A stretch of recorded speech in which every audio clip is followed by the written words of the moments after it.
प्राकृतिक कोई भी आपदा आती है ना, जरूरी नहीं है सब आपदा हो। कई बार ठाकुर जी की प्रसन्नता भी प्रकृति से ही पता चलती है। कई बार ठाकुर जी प्रसन्न होते हैं तो भी प्राकृतिक परिवर्तन अनुभव होता है, और कई बार ठाकुर जी या देवता नाराज होते हैं तो भी प्रकृति से ही पता चलता है।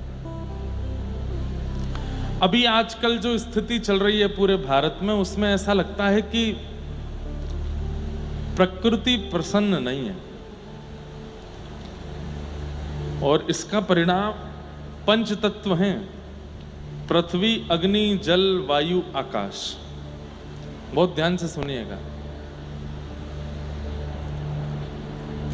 पिछले 2-3 वर्षों में हमने बहुत ज्यादा हवाई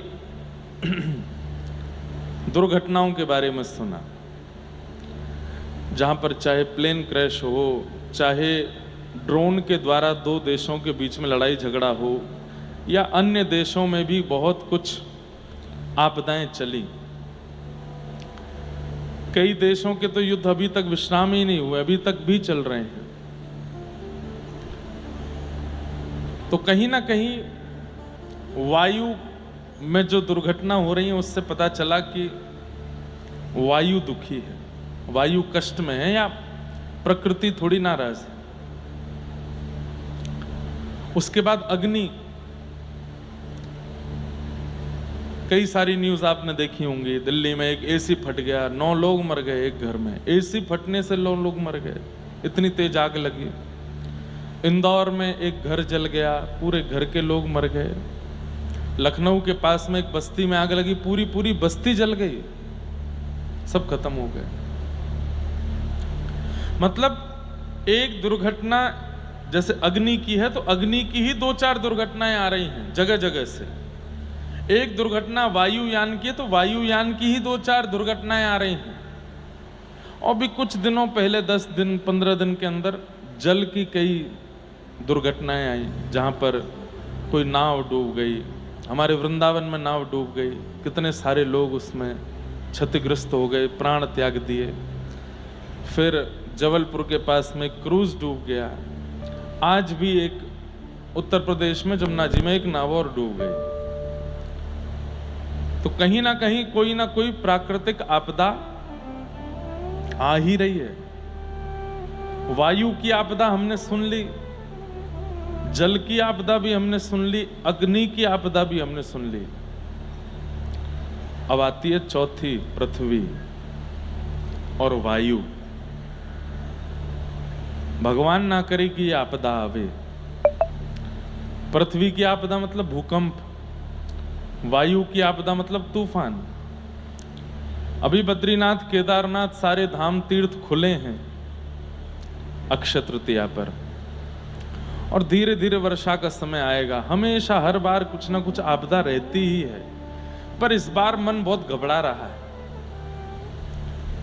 कि प्राकृतिक आपदाएं बहुत आ रही हैं, और उन प्राकृतिक आपदाओं से व्यक्ति और जनमानस पर एक साथ सब पर असर होता है। चाहे बालक हों, वृद्ध हों, माताएं हों, भाई हों, एक साथ बल्क में लोग उसके शिकार बनते हैं। कहीं ना कहीं प्रकृति से जो खिलवाड़ हमने किया, उससे ठाकुर जी नाराज हैं, ऐसा मेरे को लगता है मन में। आज भी हमारे पंडित जी लोग सब बैठे थे कक्ष में, तो हम सबसे निवेदन कर रहे थे, खूब भागवत जी का पाठ करिए। इसलिए नहीं कि हमें अपने प्राण गंवाने की बहुत ज्यादा भय है ना, लेकिन नाथ कहीं इस प्रकार प्राकृतिक आपदाएं आप क्रोधित ना हो, इसलिए हमें करना है। संसार में सब लोग गुणयुक्त नहीं है, सब में दोष हैं, पर नाथ आपका स्वभाव तो क्षमा करने का है ना। तो हमने इस भाव से कहा कि हम लोग थोड़ी एक माला ज्यादा कर लें तो चलेगा, एक अध्याय का पाठ ज्यादा कर लें तो चलेगा, संध्या वंदन नियमित रूप से कर लें तो चलेगा, गायत्री कर लें तो चलेगा। क्या पता ब्राह्मणों की ही इन सब निष्ठाओं से ठाकुर जी का क्रोध थोड़ा शांत हो। और एक और बात मैं कह दूं तो ठाकुर जी को क्रोध नहीं आता।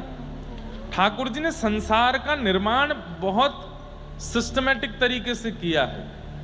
व्यक्ति ये यथामाम प्रपद्यन्ते ताम तथैव भजाम में हम। ठाकुर जी कहते हैं जो जैसा मेरी पूजा भजन करता है मैं वैसे ही मिलता हूं। और भगवान ने कर्म निराधार कर दिया है कि जैसा जैसा तुम करोगे वैसा तुमको भोगना पड़ेगा। व्यक्ति अपनी पर्सनल जीवन में कुछ करता है तो वो पर्सनली भोगता है, लेकिन जब प्राकृतिक रूप से जब आपदाएं करता है ना तो फिर सबको भोगना पड़ता है।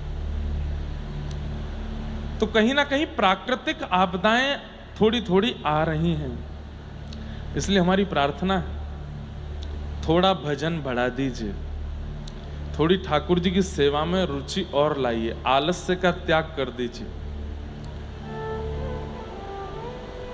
हम उल्लासनगर में आराम कर रहे हैं। कल हम रात्रि कथा करके गए, यहां से दरबार के सुंदर भवन का दर्शन करके आए और उसके बाद गए हैं अपने कक्ष से। अब निकले हम 5:45 बजे।